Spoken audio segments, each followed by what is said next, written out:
Good evening. जब भी आप ये वीडियो देख रहे हो तो आज का टॉपिक है production of sound. Sound produce कैसे होता है।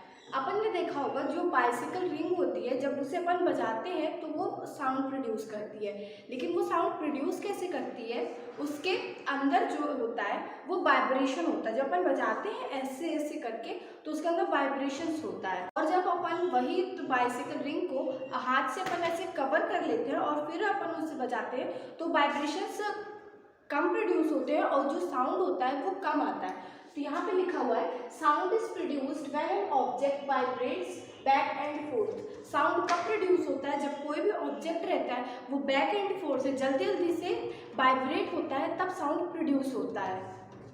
फिर है sound is produced bye vibrating object. जो साउंड प्रोड्यूस होता है वो किससे प्रोड्यूस होता है, कोई भी वाइब्रेटिंग ऑब्जेक्ट रहता है अपने पास उससे साउंड प्रोड्यूस होता है। जैसे कि जब अपन बोलते हैं तो साउंड प्रोड्यूस होता है, लेकिन ये साउंड प्रोड्यूस कैसे होता है, अपने थ्रोट पे वोकल कॉर्ड रहती है।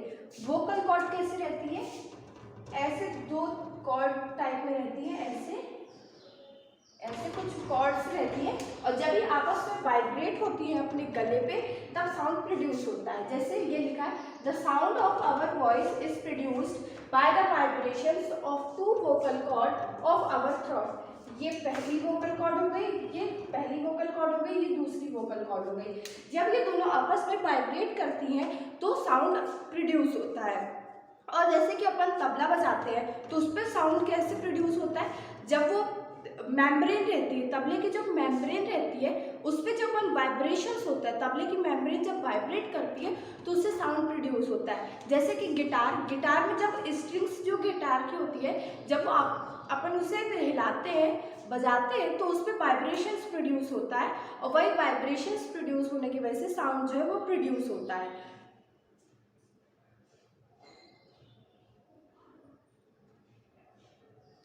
Energy required to make an object vibrate and produce sound is provided by some outside source।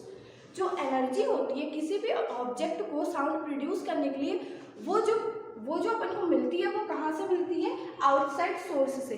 जैसे कि जब अपन तबला बजाते हैं तो तबले की जो मेम्ब्रेन रहती है उसको एनर्जी वाइब्रेशन प्रोड्यूस करने के लिए एनर्जी कहाँ से मिलती है, अपने हैंड से।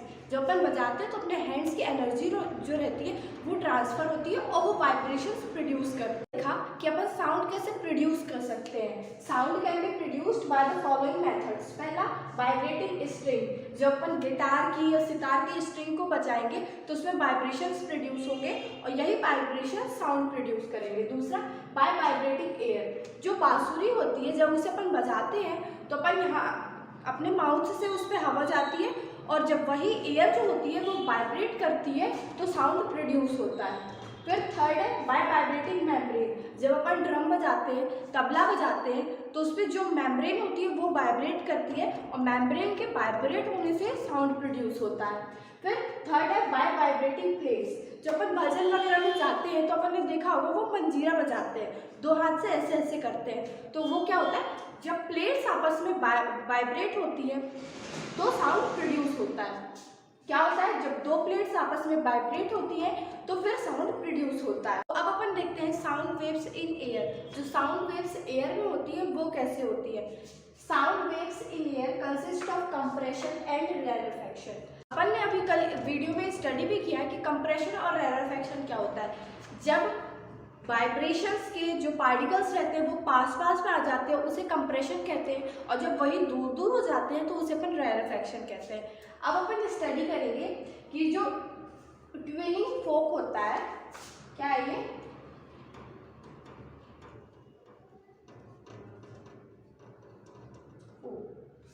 जब ये वाइब्रेट करता है तो ये इस पे साउंड वेव्स जो होती है वो कैसे प्रोड्यूस होती है। ये नॉर्मल पोजीशन है, original position of air layer. ये जो है ये एयर लेयर है, और जब ये एकदम साइलेंट पे है, इस पर कोई भी वाइब्रेशन है, इसको अपन पास नहीं ले जा रहे, दूर नहीं ले जा रहे, इसकी प्लेट्स जो दो प्लेट्स है इसको अपन पास भी नहीं लेके आ रहे, दूर भी नहीं लेके जा रहे, तो जो ओरिजिनल पोजीशन होगी एयर लेयर की, इस पर जो डिस्टेंस होगा वो बराबर होगा। इस पर ओरिजिनल पोजीशन पे कोई भी कंप्रेशन और रेयरफैक्शन नहीं बनेगा।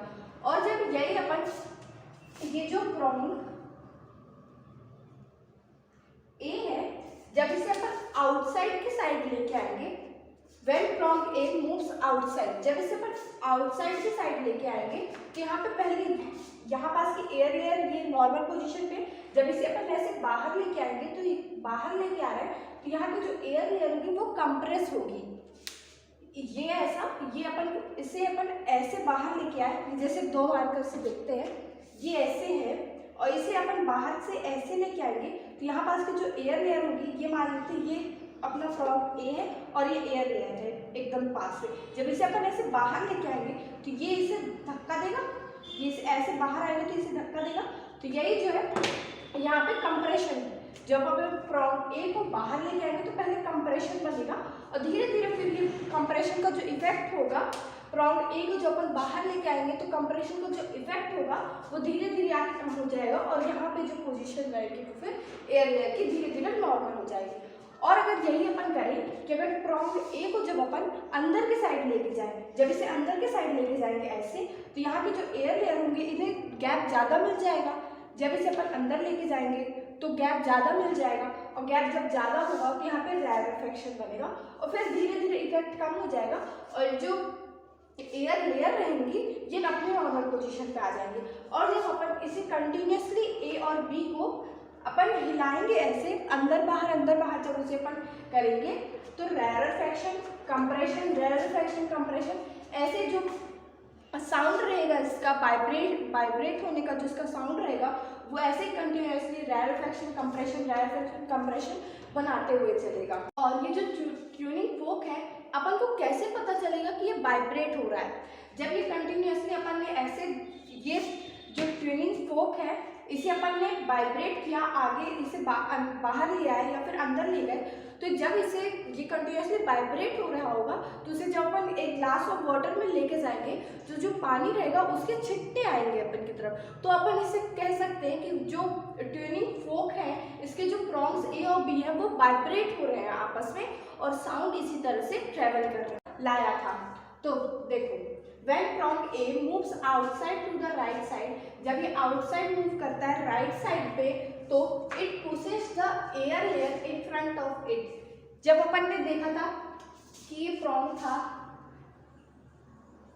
मेरी ड्राइंग को कंसीडर मत करना जो कि बहुत ही गंदी है, तो यहाँ पे नॉर्मल एयर की पोजीशंस थी ये, तो जब हम इसको कंसीडर करेंगे ये नॉर्मल पोजीशन थी और जब अपन प्रॉन्ग ए को बाहर लाएंगे तो ये जो एयर लेयर होगी ये इसको पुश करेगा। जब अपन बाहर लाएंगे तो ये ए वाला इससे पुश करेगा। It pushes the air layer in front of it, जो इसके फ्रंट पे एयर लेयर्स रहेंगी वो इसे पुश करेगा और in this way the layer of air near the prong A R compressed. इसी तरह से जो जब इसे अपन को बाहर की तरफ पुश करेंगे जो इसके पास की जो एयर लेयर होगी वो कंप्रेस्ड हो जाएंगी और इसी तरह से कंप्रेशन फॉर्म होगा। This compression is passed on the next layer by the vibrating air layer.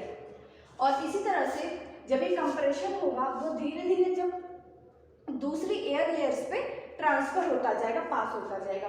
लेकिन एक चीज अपन को इस पर ध्यान देना है कि a compression travels towards the right side. जो कंप्रेशन है वो धीरे धीरे राइट साइड पे ट्रेवल कर रहा है और फिर धीरे धीरे जब अपन इसको कंटिन्यूसली ये मूव होने लगेगा तो कंप्रेशन रैरेफैक्शन ऐसे ही फॉर्म होने लगेगा। लेकिन इस पर अपन को ध्यान देना कि a compression travels toward the right side. जो कंप्रेशन होता है वो आगे बढ़ता जाता है, लेकिन जो एयर लेयर रहती है, ये जो एयर लेयर है, ये एयर लेयर है, ये जो एयर लेयर है वो अपनी जगह से मूव नहीं करती, क्योंकि साउंड ट्रेवल कैसे करता है, बैक एंड फोर्थ। जो एयर लेयर रहती है साउंड पे वो बैक एंड फोर्थ वहीं पे वाइब्रेट होती रहती है। ऐसा नहीं कि ये वाली लेयर है तो यहाँ पे बैक एंड फोर्थ वाइब्रेट होते होते आगे पहुँचती है, नहीं। ये जो दो लेयर्स है ये यहीं पे कंप्रेशन रैरेफैक्शन यही इतने ही में करती रहेगी। आगे की लेयर जो रहेगी वो भी ऐसे देखते हुए, ऐसा नहीं है, ये नहीं होगा कि यहाँ की अगर बैक एंड फोर्थ वाइब्रेट करते करते आगे पहुँच जाए, आगे नहीं आएगी, वो वहीं पे बैक एंड फोर्थ वाइब्रेट करेगी और जो कंप्रेशन होगा या रैरेफैक्शन होगा वो आगे की तरफ बढ़ता जाएगा। लेकिन जो एयर लेयर्स रहेंगी वो आगे नहीं बढ़ेगी।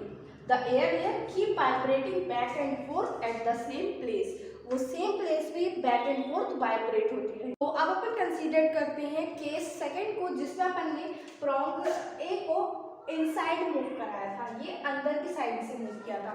जब ये अंदर की साइड मूव किया था तो पहले रैरफैक्शन बना था, फिर ये नॉर्मल पोजीशन थी। क्या था? ये अपना नॉर्मल प्रोंग था और ये एयर लेयर नॉर्मल पोजीशन पे, ये नॉर्मल पोजीशन पे थी।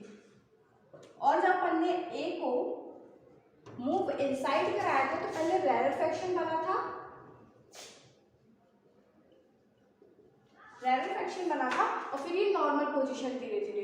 तो यहाँ पे यही लिखा हुआ है when prong A moves inside. जो प्रोंग ए है वो पहले इनसाइड मूव करता है, लेफ्ट के साइड मूव करता है, तो जो ओरिजिनल पोजीशन रहती है एयर लेयर की moves apart and forms a rarefaction. जो जब ये प्रोंग ए को अपन इनसाइड की साइड, लेफ्ट की साइड इनसाइड मूव कराएंगे तो पहले रैरफैक्शन बनेगा। रैरफैक्शन बनता क्यों है? जो एयर लेयर रहती है वो दूर दूर होने लगती है धीरे धीरे। जैसे प्रोंग ए अंदर के साइड गया तो यहाँ पे ज़्यादा स्पेस मिलने लगता है, एयर की जो लेयर रहती है उन्हें ज़्यादा स्पेस मिलने लगता है और वो रैरफैक्शन बनाती है। फिर जो ये रैरफैक्शन होता है is pass to the next layer of the air, और धीरे धीरे जो रैरफैक्शन होता है वो नेक्स्ट लेयर पे पास करता चलता है। लेकिन रैरफैक्शन में भी फिर वही पॉइंट है कि rarefaction travels towards the right side but the air layer do not move. Rarefaction right की साइड पे मूव तो हो रहा है, लेकिन जो एयर लेयर होती है वो मूव नहीं होती, वो अपनी ही पोजीशन पे बैक एंड फोर्थ ऐसे ऐसे वाइब्रेट होती रहती है और इसी तरह से साउंड ट्रेवल करता है। किसी को भी स्क्रीनशॉट लेना है तो स्क्रीनशॉट ले सकता है एग्जाम में लिखने के लिए। अच्छा, एक बात याद है तुम्हें, स्क्रीन कुछ दिनों में ये होगा कि जब तक कॉन्स्टिट्यूशन रहेगा वो वहाँ पे कोई भी लोग पहुँचेंगे अपना केस लड़ने के लिए, तो लोग पूछेंगे, जज पूछेंगे कि क्या आपके पास स्क्रीनशॉट है? क्योंकि आजकल फ्रेंड्स है, कुछ भी बातें हो रही है, अपन स्क्रीनशॉट लिया दूसरों को सेंड किया, स्क्रीनशॉट लिया दूसरे को सेंड किया, देख मेरी इससे ये बात। तो हो सकता है आने वाले टाइम पे जज भी कहे कि क्या आपके पास स्क्रीनशॉट है, पहले स्क्रीनशॉट का प्रूफ दो। तो अब अपन देखते हैं प्रोपगेशन ऑफ साउंड। प्रोपगेशन की मीनिंग क्या होती है, सबसे पहले अपन ये जानेंगे। अपन टॉपिक्स तो क्लियर कर लेते हैं बट अपन को बेसिक से मीनिंग ही नहीं पता होती। तो प्रोपगेशन का मतलब होता है स्प्रेडिंग ऑफ साउंड। साउंड जो है वो डिफरेंट मीडियम में, जैसे कि एयर हो गया, उसमें स्प्रेड कैसे होता है। तो व्हेन एन ऑब्जेक्ट वाइब्रेट्स, कभी भी जो ऑब्जेक्ट वाइब्रेट होता है, then the air layer around it also vibrate. अपन ने अभी पढ़ा है कि जो उसके आसपास की एयर की जो लेयर रहती है वो भी वाइब्रेट होती है। In the same way and carry sound waves from the sound producing object to our ears. कभी भी जो ऑब्जेक्ट वाइब्रेटिंग रहता है, जब कोई भी ऑब्जेक्ट वाइब्रेट होता है, जो उसकी एयर लेयर्स रहती हैं, उसके आसपास की जो एयर लेयर्स रहती है वो भी वाइब्रेट होती हैं और ये सेम वे में वाइब्रेट होती रहती हैं और वो साउंड वेव्स को ये जो वाइब्रेटिंग लेयर्स रहती है वो साउंड वेव्स को ट्रेवल करती है, साउंड वेव्स को कैरी करती है, तो अपने कानों तक वो साउंड सुनाई पड़ता है। क्या है कि जब कोई भी वाइब्रेटिंग ऑब्जेक्ट वाइब्रेट करता है तो जो उसके आसपास की साउंड वाइब्रेटिंग एयर लेयर, क्या है, ये एयर लेयर है जो कि वाइब्रेट हो रही है और ये क्या है, डायरेक्शन है। ये जो एयर लेयर है, वाइब्रेटिंग एयर लेयर है, वो कैसे वाइब्रेट हो रही है, बैक एंड फोर्थ। तो ये डायरेक्शन बता रहा है कि ये थोड़ा इस साइड बैक एंड फोर्थ पे मूव कर रही है और ये इसी तरह से बैक एंड फोर्थ, इससे साउंड वेव्स जो है वो वाइब्रेटिंग एयर लेयर से ट्रांसफर होती जाएंगी और अपने कानों तक सुनाई देगी। ये कान जैसा दिख तो नहीं रहा है बट सपोज कर सकते हैं अपन कि ये कान है और ये अपन को सुनाई पड़ेगी। अब जैसे कि अपन ने एम्पलीट्यूड पढ़ा था,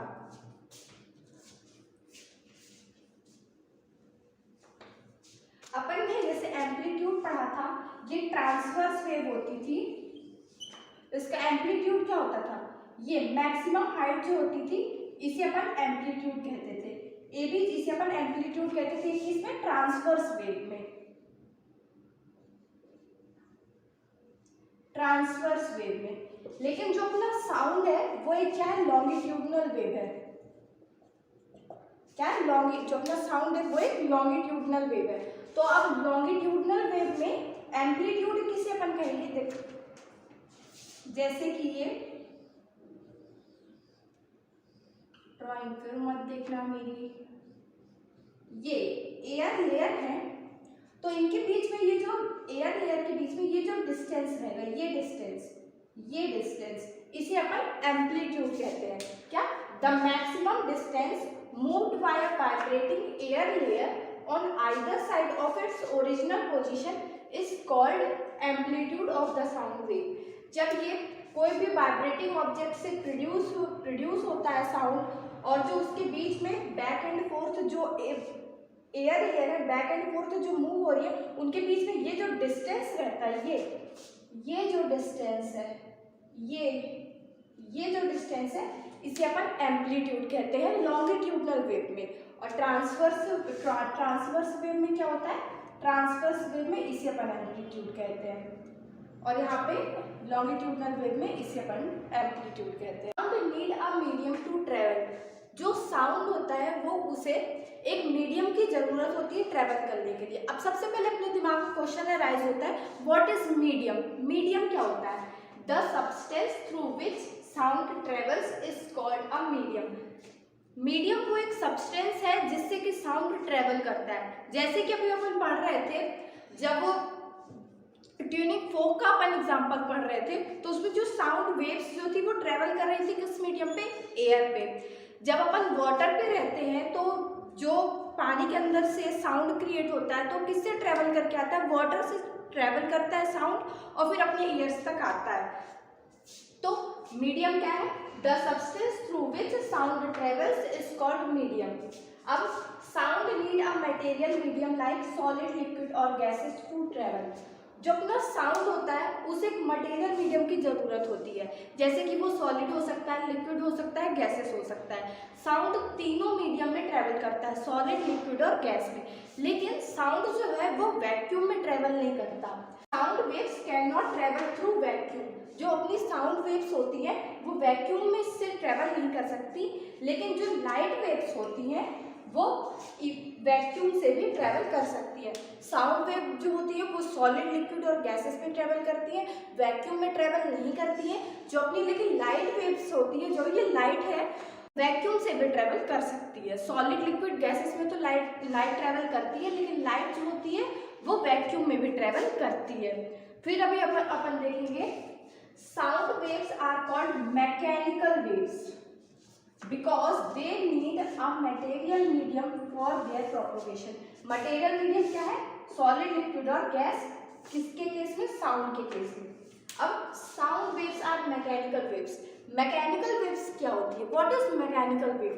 मैकेनिकल वेव वो होता है जिसे ट्रैवल करने के लिए किसी भी मीडियम की जरूरत पड़े, जैसे कि वो मीडियम हो सकता है सॉलिड, लिक्विड और गैस।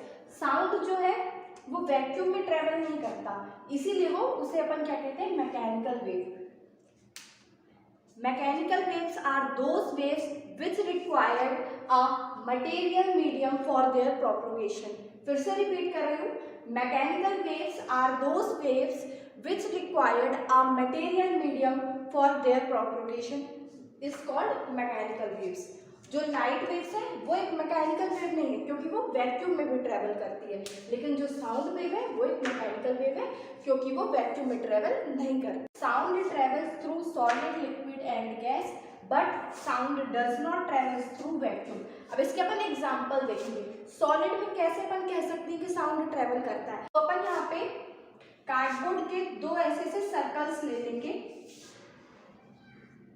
जब कॉपी बुक्स को रैप करते टाइम वो कवर का होल्डर रहता था ब्राउन सा, उस पर कवर रैप रहता था, उसे अपन ले लेंगे, दो पीस में कट कर लेंगे, और यहाँ से एक लोग स्पीकर बोलेगा। ये स्पीकर है, कोई बॉय है जो कि यहाँ से बोल रहा है, और यहाँ पे एक लोग अपना कान लगा लेता था। किया है अपन ने बचपन में ऐसा, ये ईयर है। और जब अपन यहाँ से बोलते थे और यहाँ पे कोई भी एक अपन रॉड लगा लेते हैं, तो यहाँ से जब ये बोलेगा तो ये रॉड से जो साउंड ट्रेवल करके अपने दूसरे एंड तक सुनाई पड़ता था।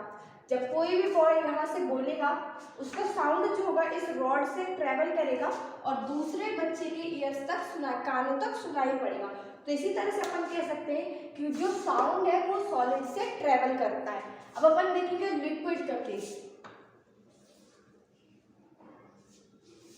पढ़ो, पढ़ने में दिमाग लगाओ यार, सब कहाँ बिजी इधर उधर सब पढ़ लिख लो अभी। तो अब लिक्विड का केस देखेंगे अपन। वो डोरेमोन होता है जिसमें चाबी भरते हैं, वो मेले में अपन ने देखा होगा, डोरेमोन में चाबी भरते हैं, वो ऐसे ऐसे बाजा बजाने लगता है, ऐसे ऐसे करके बाजा बजाता है वो। तो उस टॉय को अपन चाबी भर के एक पॉलीथीन में डाल के पानी में डाल देंगे। उसकी जब अपन ने चाबी भरी उसे एक पॉलीथीन में पैक किया और उसे अपन पानी में, जो पानी बाल्टी में पानी भरा उसमें अपन डाल देंगे। तो अपन देखेंगे कि वो जो डोरेमोन ऐसे ऐसे बज रहा है वो अभी भी अपन को सुनाई देगा। अपन ने उसको पानी में प्लेस कर दिया है, तभी उसका जो साउंड है वो अपने ईयर्स तक, कानों तक अभी भी सुनाई देगा। तो अपन इसके एग्जांपल से क्या कह सकते हैं कि जो साउंड है वो लिक्विड से भी ट्रेवल करता है। अपन गैस का केस देखेंगे। गैस में जैसे कि अपना फोन रखा रहता है टेबल पे, ये फोन तो नहीं लग रहा है, पता नहीं क्या ही बन रहा है। अपना टेलीफोन पुराने जमाने में ऐसा ऐसा करके होता था, ये टेलीफोन है, सपोज कर लेना ये अपना टेलीफोन है। जब ये टेलीफोन या फिर फोन अपना बजता है तो अपने कानों तक उसकी आवाज कैसे सुनाई देती है? रिंगिंग का जो साउंड रहता है वो अपने कानों तक किससे ट्रेवल करके आता है? वहां पे तो कोई सॉलिड अपन फोन से तार लगा के तो नहीं घूम रहे हैं, ना तो उसमें पानी भर के घूम रहे हैं, अपने एटमॉस्फेयर में एयर ही प्रेजेंट है। तो जो रिंगिंग का साउंड है वो एयर से ट्रेवल करके, एयर वहाँ पे किस तरह मीडियम की तरह एक्ट कर रही है, तो एयर से ट्रेवल करके अपन को सुनाई देता है। तो अपन क्या कह सकते हैं कि sound travels through gases, air, atmosphere. तो अपन देखेंगे sound does not travels through vacuum. अपन ये कैसे कह सकते हैं कि जो साउंड है वो वैक्यूम से ट्रेवल नहीं करता है? यहाँ पे अपन कोई भी रिंगिंग बेल ले लेते हैं जो कि बज रही है, ठीक है। ये रिंगिंग बेल, अभी अपन को स्कूल वाली जो बेल है टन टन टन टन जो बजता है वो अपन मान लेते हैं कि इलेक्ट्रिक बेल है, इलेक्ट्रिक बेल है। ये अभी अपन बजाएंगे इसे या फिर ऑन कर देंगे। जब ये ऑन रहेगी तो इसका साउंड जो है वो अपने ईयर्स तक सुनाई पड़ेगा। लेकिन जब यही बेल को, जो अभी भी बज रही है, ठीक है, ये साउंड प्रोड्यूस कर रही है, इसे अपन एक बॉक्स में प्लेस कर देंगे और यहां से एक चैम्बर बना के वैक्यूम की स्पेलिंग पे ध्यान देना। कई लोग यहाँ पे बच्चे ये लिख देते हैं VACCUM, ये गलत है, डबल यू होता है, ध्यान रखना।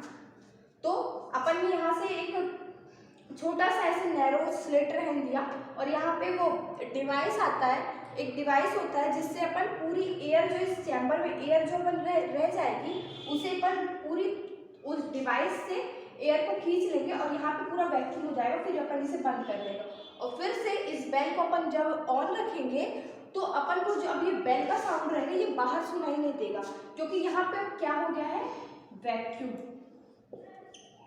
जब यहाँ पे वैक्यूम हो जाएगा तो ये बेल का जो साउंड रहेगा अपने ईयर्स तक अब सुनाई नहीं देगा। इसीलिए अपन कह सकते हैं कि sound does not travels through vacuum. जो साउंड होता है वो वैक्यूम में ट्रेवल नहीं करता। नेक्स्ट टॉपिक है the case of moon and outer space. जैसे कि अभी अपन ने पढ़ा है कि जो साउंड होता है वो वैक्यूम से ट्रेवल नहीं करता। अब जैसे कि मून पे जहाँ अपन कहते हैं कि कोई एटमॉस्फेयर नहीं है, या फिर जब अपन अर्थ के बाहर जो एस्ट्रोनॉट जाते हैं वो कैसे बात कर पाते होंगे, वहाँ तो एटमॉस्फेयर है ही नहीं। तो अपन ने क्या पढ़ा है, sound can not be heard directly on the surface of moon. जो मून का सरफेस है वहां पे अपन डायरेक्ट साउंड को नहीं सुन सकते। क्यों नहीं सुन सकते? क्योंकि देयर इज नो एयर। जो मून का एटमॉस्फेयर है, मून का जो एटमॉस्फेयर है वहां पे एयर प्रेजेंट नहीं है, no air on the moon. To carry sound waves. जब वहाँ पे मून पे एटमॉस्फेयर ही नहीं है, एयर ही नहीं है, तो वहाँ पे साउंड जो है वो ट्रैवल कैसे करेगा? क्योंकि साउंड जो अपन ने भी स्टडी किया है, साउंड को कोई भी एक मटेरियल मीडियम की ज़रूरत होती है ट्रैवल करने के लिए। तो मून पे, आउटर सरफेस पे साउंड ट्रैवल नहीं कर सकता। तो अब एस्ट्रोनॉट जो बाहर जाते हैं वो एक दूसरे से कांटेक्ट कैसे कर पाते होंगे? वो एक दूसरे की आवाज़ तो सुन नहीं सकते। तो The astronaut who land on the moon talk to each other through wireless set using radio wave।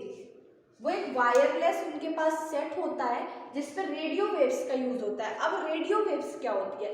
Radio waves वो है ट्रांसवर्स वेव होती है, ट्रांसवर्स वेव होती है। और अपन क्या जानते हैं कि जो ट्रांसवर्स वेव होती है वो वैक्यूम में भी ट्रैवल कर सकती है। तो वो लोग एस्ट्रोनॉट क्या करते हैं कि वो वायरलेस सेट्स यूज करते हैं। वायरलेस सेट्स में किसका यूज होता है? रेडियो वेव्स का। और रेडियो वेव्स एक ट्रांसवर्स वेव होती है जो कि वैक्यूम में भी ट्रैवल कर सकती है। इसी तरह से जो एस्ट्रोनॉट्स होते हैं वो एक दूसरे से कांटेक्ट कर पाते हैं। अब अपन पढ़ेंगे सोनिक बूम। सोनिक बूम पढ़ने से पहले अपन पढ़ेंगे सुपरसोनिक स्पीड क्या होती है। The speed of an object which is greater than the speed of a sound is called supersonic speed। Supersonic speed वो ऑब्जेक्ट्स की होती है जैसे कि एयरक्राफ्ट हो गया, रॉकेट हो गया, बुलेट हो गया। सुपरसोनिक स्पीड किसे कहते हैं? सुपरसोनिक स्पीड वो होती है जब कोई भी एक ऑब्जेक्ट जैसे कि रॉकेट हो गई तो वो साउंड की स्पीड से ज़्यादा स्पीड से ट्रैवल करे। जो साउंड की स्पीड होती है उससे ज़्यादा स्पीड में जो चीज़ें ट्रैवल करें उसकी स्पीड को अपन क्या कहते हैं? Supersonic speed. The speed of an object, कोई भी ऑब्जेक्ट हो सकता है, रॉकेट हो सकती है, जो कि साउंड की स्पीड से ज़्यादा स्पीड से ट्रैवल करे उसे कहते हैं सुपरसोनिक स्पीड। एग्जाम्पल हो गया रॉकेट, एयरक्राफ्ट, बुलेट। अब शॉक वेव्स क्या होती हैं? Extremely loud sound waves are called shock waves. जैसे कि जब रॉकेट ऊपर जाता है तो उससे जो बहुत ज़्यादा तेज साउंड निकलता है, साउंड वेव्स निकलती हैं, उसे अपन कहते हैं शॉक वेव्स। जब रॉकेट ऊपर जाता है तो उससे जो बहुत तेज साउंड वेव्स प्रोड्यूस होती हैं, साउंड जो प्रोड्यूस होता है उसे अपन कहते हैं शॉक वेव्स। अपन देखते हैं sonic boom. Sonic boom is an explosive noise caused by the shock waves from an aircraft which is traveling faster than the speed of sound। Sonic boom वो explosive, बहुत ही ज़्यादा गंदी सी, जो अपने कानों में चुभे, वो ऐसी एक नॉइस होती है जो कि एयरक्राफ्ट से प्रोड्यूस होती है। और जो एयरक्राफ्ट है वो किससे ट्रैवल कर रहा है? साउंड की स्पीड से ज़्यादा से, साउंड की स्पीड से फास्टर देन द, जो साउंड की स्पीड से फास्ट ट्रैवल कर रहा है उसे अपन सोनिक बूम कहते हैं। Sonic boom is a explosive noise caused by the shock waves from an aircraft which is travelling faster than the speed of sound. जैसे कि जब अपन डबल मीनिंग जोक सुनते हैं तो अपना जो दिमाग होता है वो भी अपन कह सकते हैं कि स्पीड ऑफ साउंड से ज़्यादा ट्रैवल करता है। नॉलेज की बात इतनी जल्दी अपन को अपने दिमाग को समझ में नहीं आती, लेकिन जब डबल मीनिंग जोक रहता है तो अपना दिमाग स्पीड ऑफ साउंड से भी ज़्यादा में ट्रैवल तेज़ी से काम करने लगता है। तो ये रही सोनिक बूम के डिफाइन। ये पेपर पूछता है 1 मार्क्स में, तो इसे आप स्क्रीनशॉट ले सकते हैं। फिर आता है स्पीड ऑफ साउंड। जो भी अपन बात कर रहे थे, सोनिक बूम्स होते हैं वो जब कोई भी एयरक्राफ्ट, रॉकेट हो गई, जो साउंड की स्पीड से वो फास्टर में जब ट्रेवल करता है तो उसे अपन सोनिक बूम कहते हैं। अब ये स्पीड ऑफ साउंड होता क्या है और स्पीड ऑफ साउंड किस में ज़्यादा रहता है? सॉलिड में हो गया, लिक्विड में हो गया, गैसेस में हो गया। तो सबसे पहले speed of sound depends on, जो साउंड की स्पीड रहती है वो किस पे डिपेंड होती है? Nature of medium. जैसे sound travel fastest in solid and slowest in gases. जो अपना साउंड होता है वो सॉलिड में फास्टेस्ट ट्रेवल करता है और गैसेस में स्लोएस्ट ट्रैवल करता है। तो इसे अपन एक एग्जांपल से समझ सकते हैं। जब कोई भी ट्रेन आ रही होती है और जब ट्रेन दूर रहती है तो अपन को पता कैसे चलेगा कि ट्रेन आ रही है? तो जो गांव में या फिर गांव के आसपास जो रेलवे ट्रैक रहते हैं वहाँ पे लोग क्या करते हैं कि रेलवे ट्रैक के जो आयरन के जो ट्रैक बने रहते हैं, आयरन क्या है, सॉलिड है, तो ट्रैक पे जब लोग अपना ऐसे कान लगाते हैं तो उस पर जो ट्रेन के आने की जो चलने की आवाज़ रहती है, साउंड वेव रहती है, वो उस पर पता चल जाता है। तो और एयर में जो रहता है वो जो हॉर्न का या फिर ट्रेन का जो साउंड रहता है वो धीरे धीरे ट्रैवल करता है, क्योंकि अपन ने क्या देखा है कि sound travel fastest in solid. तो जो आयरन ट्रैक्स रहते हैं उस पर ट्रेन के आने का अपन जल्दी पता लगा सकते हैं। और जो गैसेस है, एयर है, उस पर जो साउंड है वो स्लोएस्ट ट्रैवल होता है। तो जो ट्रेन का हॉर्न है वो अपन को एज कंपैरिजन टू, जैसे अपन आयरन ट्रैक से पता लगा सकते हैं, साउंड सुन के अपन को देरी से पता लगा पाएंगे। तो sound travel fastest in solid and slowest in gases. दूसरे है स्पीड ऑफ साउंड, दूसरे फैक्टर पे डिपेंड होती है टेम्परेचर। तो स्पीड ऑफ साउंड रहता है वो इंक्रीज करता है जैसे टेम्परेचर इंक्रीज होता है। Speed of sound increases with temperature.